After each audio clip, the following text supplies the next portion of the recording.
అంతర్జాతీయ స్థాయిలో అభివృద్ధి చెందుతున్న హైదరాబాద్ మహానగరానికి ఫ్యూచర్ సిటీ మరో మణిహారం కాబోతుంది. గ్రేటర్ సిటీ శివారు ప్రాంతం ముచ్చర్లలో ఫోర్త్ సిటీ నిర్మాణానికి తెలంగాణ ప్రభుత్వం చకచక అడుగులు వేస్తుంది. ఇప్పటికే స్కిల్ యూనివర్సిటీ పనులు ప్రారంభమవగా ఏఐ సిటీ నిర్మాణానికి ప్రణాళికలు సిద్ధం చేస్తుంది రేవంత్ సర్కార్. ఈ క్రమంలోనే భవిష్యత్తు నగర ఏర్పాటుకు ఎలాంటి అవాంతరాలు ఎదురవ్వకుండా అనుకున్న సమయానికి పూర్తి చేసేందుకు ప్రత్యేకంగా అథారిటీని ఏర్పాటు చేయబోతుంది తెలంగాణ ప్రభుత్వం. ఫ్యూచర్ సిటీని అన్ని వర్గాలకు అనువుగా ఉండే నగరంగా నిర్మించడానికి పక్క ప్రణాళికలు సిద్ధం చేస్తుంది.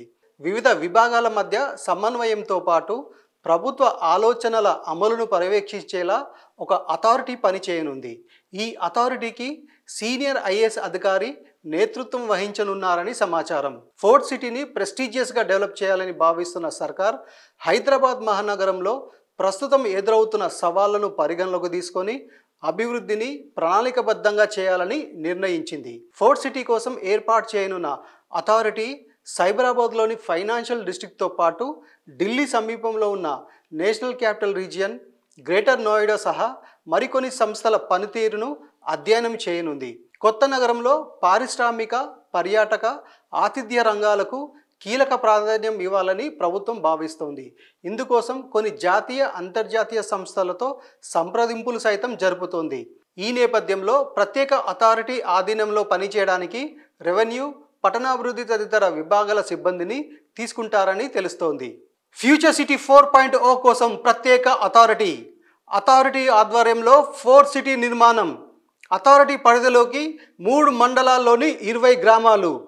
భవిష్యత్ నగరంలో ప్రతిష్టాత్మకమైన కేంద్ర, రాష్ట్ర ప్రభుత్వ రంగ సంస్థలతో పాటు ప్రపంచస్థాయి ప్రైవేట్ సంస్థలు రాబోతున్నాయి.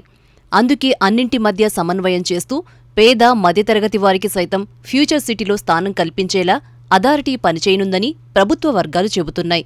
ఇక ఈ ఫ్యూచర్ సిటీ అభివృద్ధి భవిష్యత్ అవసరాలకు అనుగుణంగా అక్కడ గ్రీన్ఫీల్డ్ రహదారిని నిర్మించాలని ప్రభుత్వం డిసైడ్ అయ్యింది. ఫ్యూచర్ సిటీలో స్కిల్ యూనివర్సిటీతో పాటుగా స్పోర్ట్స్ కాంప్లెక్స్, అంతర్జాతీయ ప్రఖ్యాత సంస్థలు, పరిశ్రమలు పెట్టుబడులు పెట్టనున్నాయి. ఈ నేపథ్యంలో అక్కడ గ్రీన్ఫీల్డ్ రహదారి ఏర్పాటుకు నిర్ణయం తీసుకున్నారు. భవిష్యత్ ప్రణాళికలు, ట్రాఫిక్ అవసరాలను అనుసరించి కొత్తగా రహదారుల అనుసంధానం కోసం ప్రభుత్వం ఈ కీలక నిర్ణయం తీసుకుంది.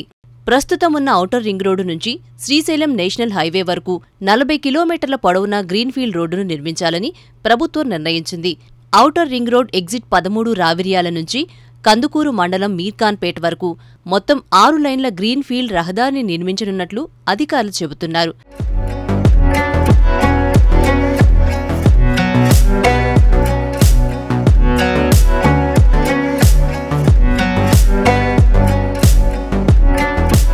భవిష్యత్తులో మీర్ఖాన్పేట్ నుంచి రీజనల్ రింగ్ రోడ్ వరకు ఈ రహదారిని అనుసంధానించనున్నట్లు ప్రభుత్వ వర్గాలు వెల్లడించాయి.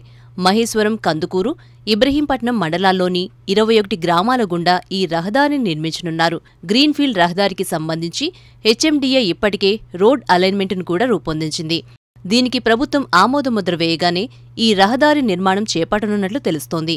ఫ్యూచర్ సిటీ కోసం ఏర్పాటు చేస్తున్న అథారిటీ పరిధిలోకి ఇబ్రహీంపట్నం మండలంలోని నారేపల్లి, హఫీజ్పూర్, మజీద్పూర్, ఆదిబట్ల, దండుమైలారం, ఇబ్రహీంపట్నం కాల్సా, కొంగర్కలాన్, కప్పపహాడ్, ఫిరోజ్గూడ, మహేశ్వరం మండలంలోని కొంగర్కుడ్, కందుకూరు మండలంలోని రాచలూర్, తిమ్మాయిపల్లి, తుమ్మలూర్, గూడూరు, గుమ్మడవెల్లి, లేమూర్, మదాపూర్, మంకాల్, పంజాగూడ, మీర్ఖాన్పేట గ్రామాలను తీసుకురానున్నారని సమాచారం. ఇక ఫ్యూచర్ సిటీ కనెక్టివిటీ కోసం గ్రీన్ఫీల్డ్ రహదారి నిర్మాణంపై స్థానికులు హర్షం వ్యక్తం చేస్తున్నారు. తమ ప్రాంతానికి కొత్త సంస్థలు రావడంతో పాటుగా భూముల ధరలకు రెక్కలు వస్తాయని భావిస్తున్నారు. ఇప్పటికే ఇక్కడ ఎకరం 1.5 కోట్ల నుంచి 3 కోట్ల ధర పలుకుతుండగా రానున్న రోజుల్లో మరింతగా పెరిగే అవకాశముందని అంచనా వేస్తున్నారు.